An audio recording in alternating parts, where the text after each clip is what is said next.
You are such an eyesore. Thud.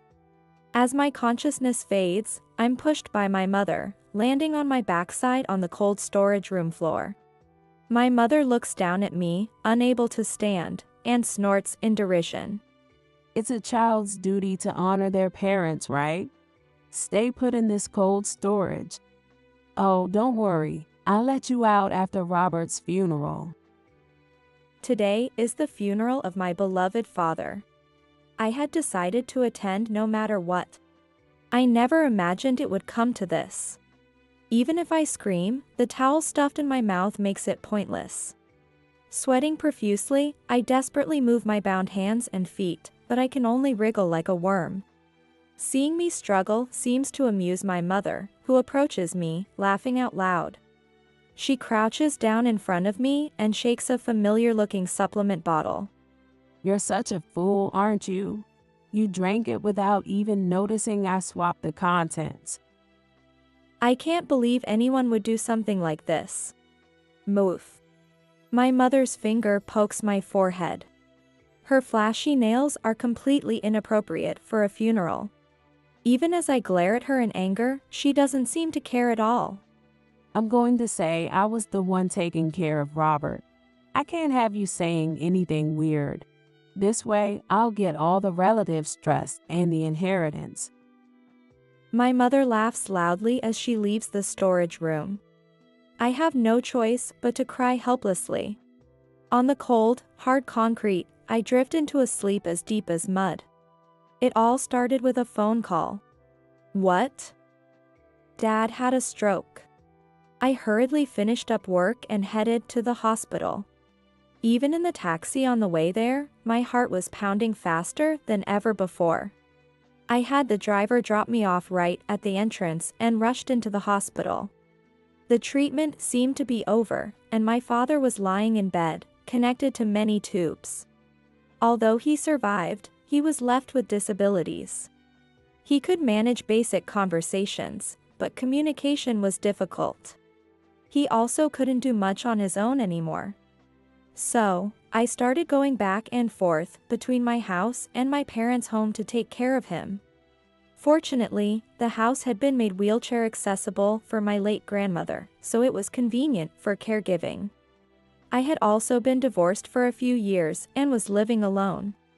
My job was remote, so compared to others, caregiving was a bit easier for me.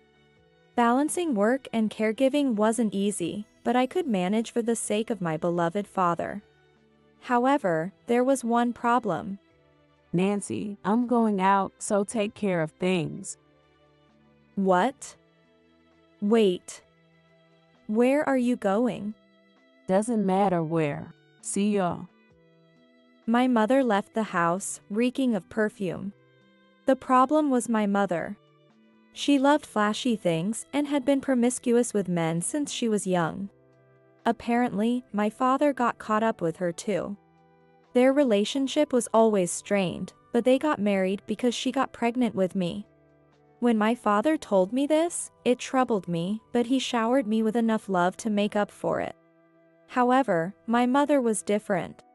Maybe she felt that marriage restricted her freedom and fun, or she simply didn't like that I wasn't like her. She hardly took care of me at all. It's fair to say she abandoned her responsibilities as a mother. I didn't like her either, so I wasn't particularly hurt by it. When I got divorced, my father finally decided to divorce her too. Seeing the end of his life approaching, he decided to spend his remaining time for himself. I agreed with that, and I had plenty of evidence of my mother's infidelity, so it was just a matter of finalizing things with the lawyer. But in the midst of it, my father collapsed. I sighed as I looked at my father's sleeping face. I thought I'd finally be free of her. How could she leave my father in this condition and go somewhere? She's out of her mind. Thinking that, I adjusted the blanket over my father's body. A few months later, my father passed away. I looked at his small body lying on the bed. There were so many things to do for the funeral, but I couldn't move. The quiet was shattered by my mother's booze-roughened voice. Hey, what about the inheritance? What are you talking about? It's important, isn't it? So, how much do I get? If we weren't in front of my father, I would have slapped her. Suppressing the anger surging through me, I turned to my mother. We'll discuss it properly after the funeral. I'm going to call Michelle. Oh, that workaholic woman is coming too. You deal with her, it's a pain. Ignoring my mother's rude remark, I called Michelle on my smartphone. Michelle is my father's sister, now working overseas. My father's and Michelle's father, my grandfather, passed away early.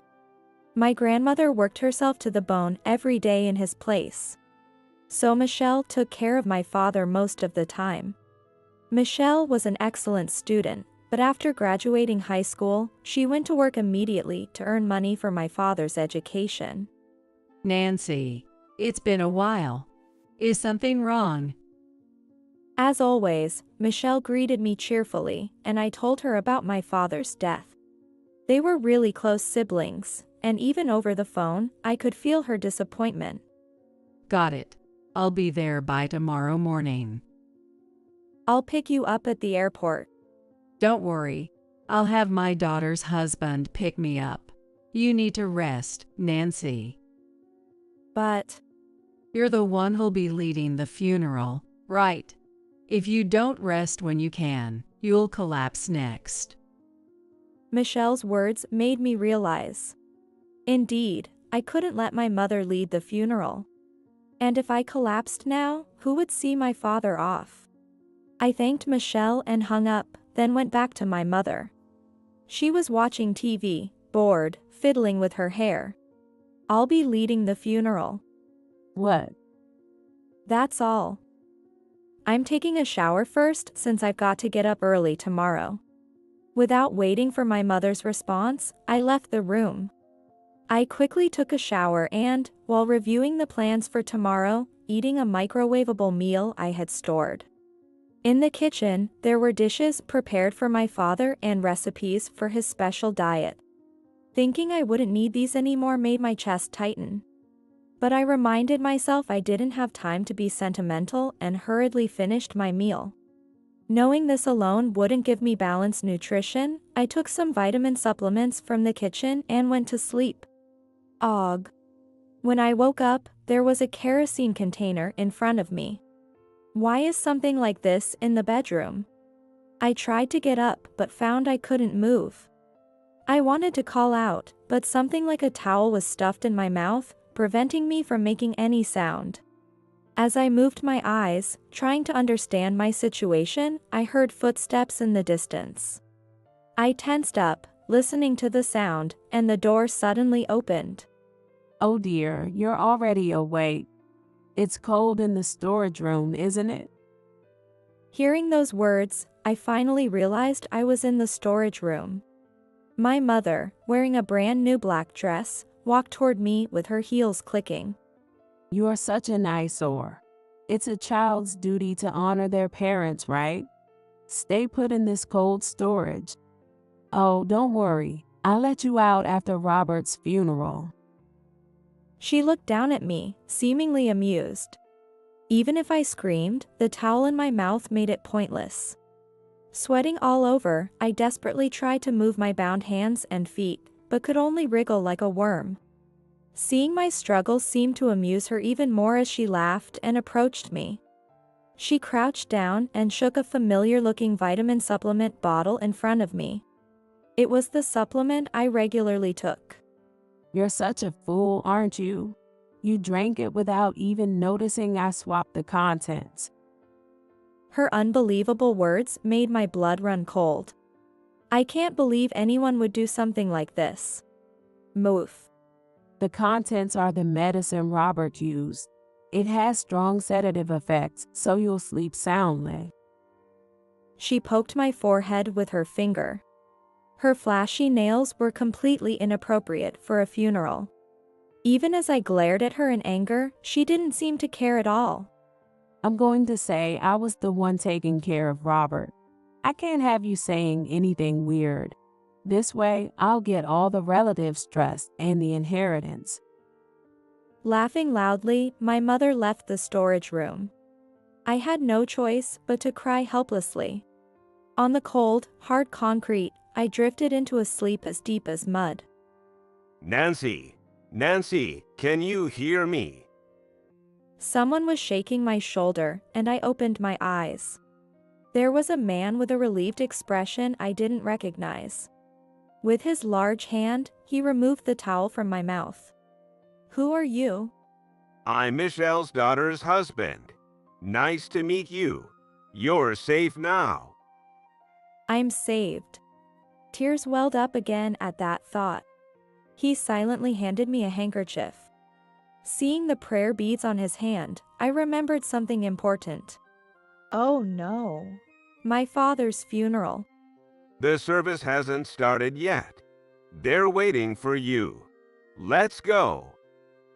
He helped me into the car, and we headed to the funeral home. When we finally arrived, a shocking scene unfolded before me. I never thought she'd go this far.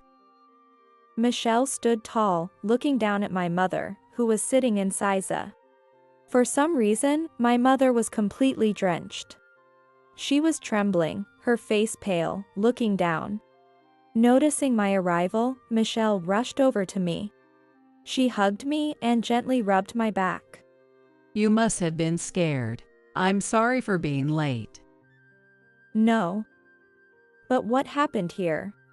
Well, After locking me up, my mother had gone to the funeral home and introduced herself to the relatives as the host. But Michelle, who had called the previous day, found this suspicious and confronted her. At first, my mother dodged the questions, but as she couldn't remember any of the arrangements and couldn't contact me, Michelle pressed harder. When my mother continued to feign ignorance, Michelle poured a bucket of toy bugs, taken from her grandson, over her head. It was a bold move, typical of Michelle. Mistaking the realistic-looking toys for real bugs, my mother panicked, knocking over a vase and falling in the process. at that point, she confessed to locking you up. Well, with all the noise, everyone had gathered around, so she probably realized she couldn't escape. And now, Michelle stood tall once again in front of my mother. My mother shrank back, looking very uncomfortable. why did you do this? It's too late to lie now. My boyfriend had debts. I needed money. But if people knew our marriage was over, I wouldn't get anything. Hearing such a pitiful excuse, Michelle and I both slumped our shoulders.